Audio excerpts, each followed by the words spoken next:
Perkenalkan, nama saya Andriana Talianana dari kelas M3, NIM 2210417667. Di sini saya akan bacakan tugas UTS Supply Chain Management. Soal pertama, perbedaan dan persamaan antara logistik manajemen dan supply chain management. Persamaan. 1. Kesamaan dalam pengelolaan arus barang atau jasa.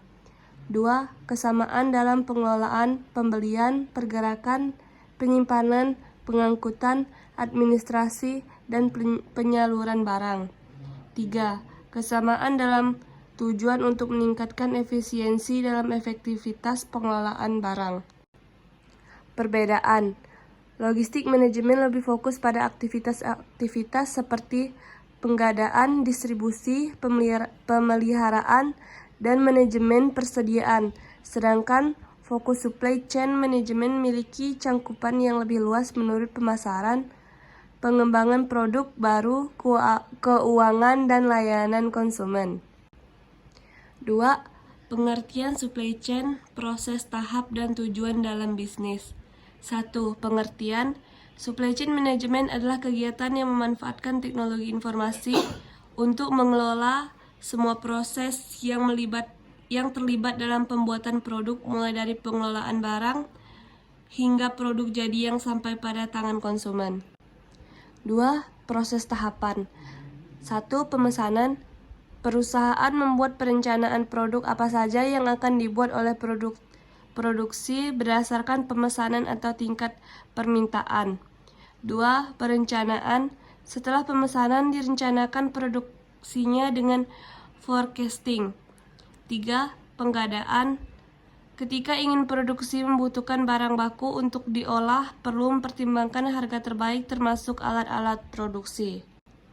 4. Produksi. Mengelola seluruh bahan baku menjadi produk jadi. 5. Inventory, pengelolaan gudang. Tidak hanya produksi jadi, bisa juga data-data barang bahan baku, juga hasil produksi, bukan hanya yang masuk tapi yang keluar juga. 6. Pengiriman atau distribusi. Setelah barang di-packing, kemudian digudangkan, kemudian suatu saat akan dikeluarkan untuk distribusikan melalui kurir. 7. Retur. Terjadi bila konsumen mengajukan pengembalian bila terjadi kerusakan, kekeliruan, tidak sesuai standar, keterlambatan, atau lainnya. Tujuan dalam bisnis. 1. Monitor perpindahan stok, mengatur dan mengawasi pemindahan stok manajemen. 2. Optimasi tingkat stok. Optimalkan kontrol inventaris dengan notifikasi otomatis ketika stok mulai habis. 3. Operational dashboard. Memantau jumlah stok di gudang, internal transfer, stock in, stock out. 4. Memaksimalkan inventory control, mencegah penimbunan stok barang di gudang. 3. Peran supply chain management di restoran. 1. Perencanaan atau planning. Ada dua fungsi. A. Domain planning. Bagaimana perencanaan dilakukan atas permintaan konsumen yang memiliki kaitan erat dengan fungsi marketing. B. Supply planning. Perencanaan atas beberapa banyak bahan baku yang diperlukan serta material pendukung yang harus tersedia untuk memenuhi permintaan tersebut. 2. Penggadaan atau sourcing.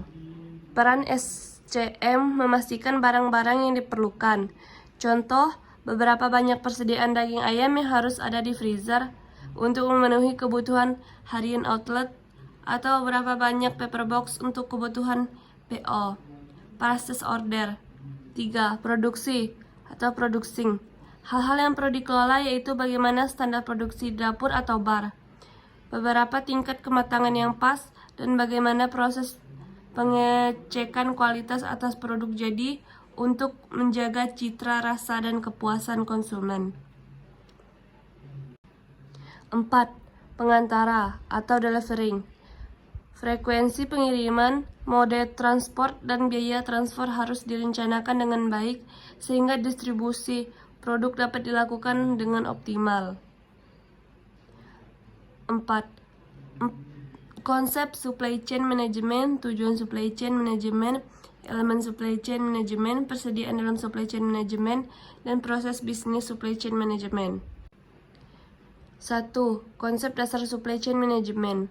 A. Definisi. Sekumpulan organisasi yang secara langsung dihubungkan oleh satu atau lebih aliran produk, jasa, keuangan, atau informasi dari sumber ke pelanggan. B. Komponen. Hulu upstream. Dari suatu organisasi dengan para rekanan pemasok. 2. Internal. Proses penerimaan barang dari gudang. 3. Hilir downstream. Proses transaksi dan distribusi dari alokasi persediaan atau barang yang tersedia.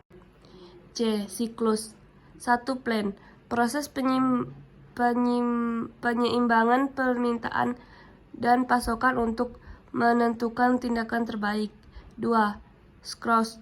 Penentuan pasokan, pemilihan, penyediaan, pengiriman, penerimaan dan pemeriksaan, dan penyelesaian pembayaran serta evaluasi. 3. Make. Transportasi bahan baku menjadi produk. 4. Deliver.